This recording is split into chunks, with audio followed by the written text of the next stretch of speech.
நான் ஒன்றும் தேவ தூதன்லாம் கிடையாது. நானும் ஒரு இயல்பான ஒரு வாழ்க்கை வாழ்ற ஒரு சாதாரணமான மனுஷன்தான்.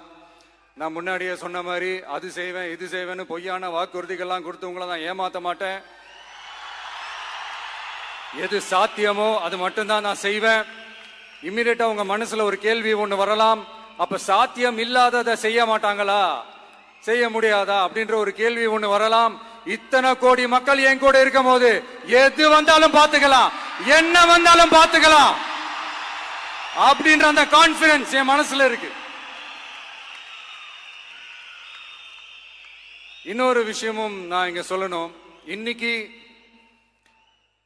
நம்ம தமிழ்நாடு கவர்மெண்ட் இருக்கிற அந்த நிலைமையை பத்தி நான் உங்ககிட்ட நான் சொல்லணும். கிட்டத்தட்ட 10 லட்சம் கோடிக்கு மேல கடன் வாங்கி வச்சுட்டு போயிருக்கிற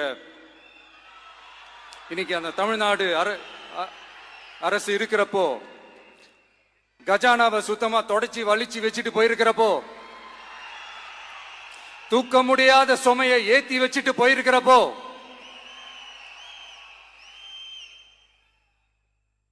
அப்படிப்பட்ட ஒரு நிலைமையில தான் இந்த பொறுப்பை நம்ம கையில் எடுத்திருக்கிறோம்.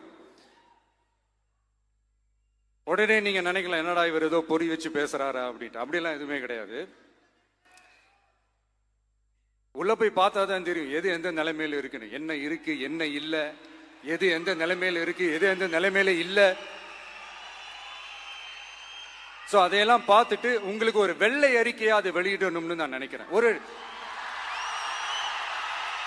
ஒரு டிரான்ஸ்பரண்டான ஒரு கவர்மெண்டா, அதாவது இன்னைக்கு நம்ம தமிழ்நாடு கவர்மெண்ட் இந்த நிலைமையில தான் இருக்கு அப்படின்றத உங்ககிட்ட சொல்லிட்டு I just want to take it forward from there. அதை தான் நான் முதல்ல செய்யணும்னு நினைக்கிறேன்.